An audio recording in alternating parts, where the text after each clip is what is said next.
Hi, I'm Joey Lott, creator of Peaceful Possibility Training, and I teach people how to connect with a power within themselves that allows them to live lives of freedom.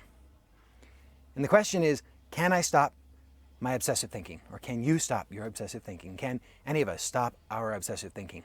And I understand this question because I struggled with it for many years. I had really terrible obsessive thinking, and I wanted so desperately to do something about it, get rid of it, change it, something, because I thought that the thinking was the problem.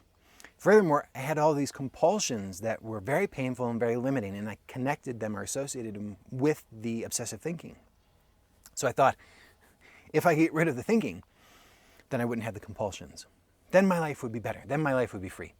So I understand this question and the motivation behind it.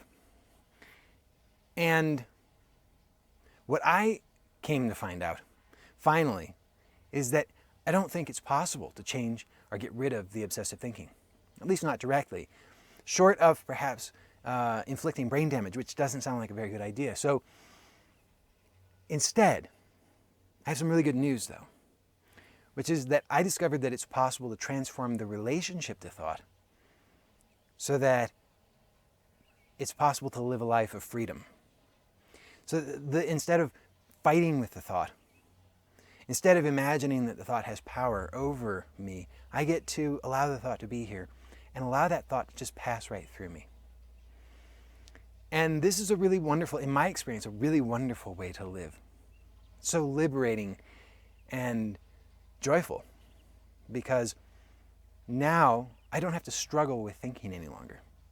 Thoughts are welcome to be here. Even the most horrific thought imaginable, it's allowed to be here. And this relationship to thought completely transformed my whole life. And I've seen this transform other people's lives in my work with them. So I do know that this is a powerful way in which to change one's relationship to thought. Now, I have to tell you that it can be challenging at first, but the more that a person does it, the easier it tends to become. And eventually, this establishes a new habit that is so wonderful. It's a really wonderful experience of life that it becomes self-reinforcing, because then it feels good. So we want to do more of it.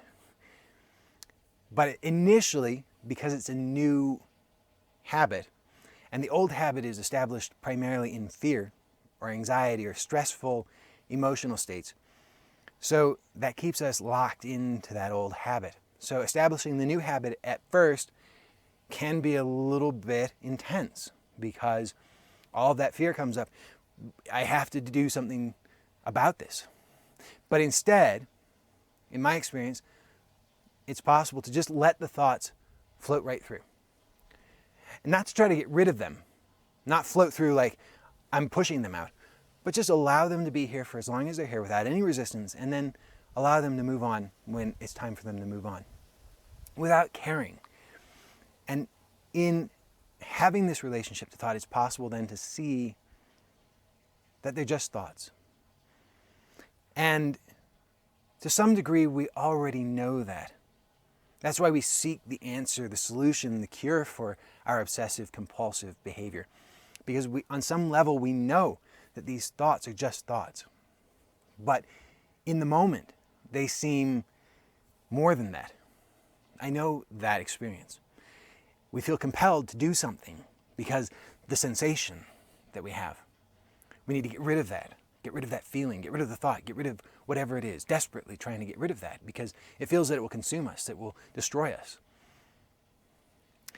But what I'm suggesting is that that is the conflict between the natural impulse within ourselves, which is to be at rest and be at peace in all of life, and that habit of stress that has been established. And so that conflict gets created. And in my experience, the only way through that is to allow that natural habit of peace to flourish.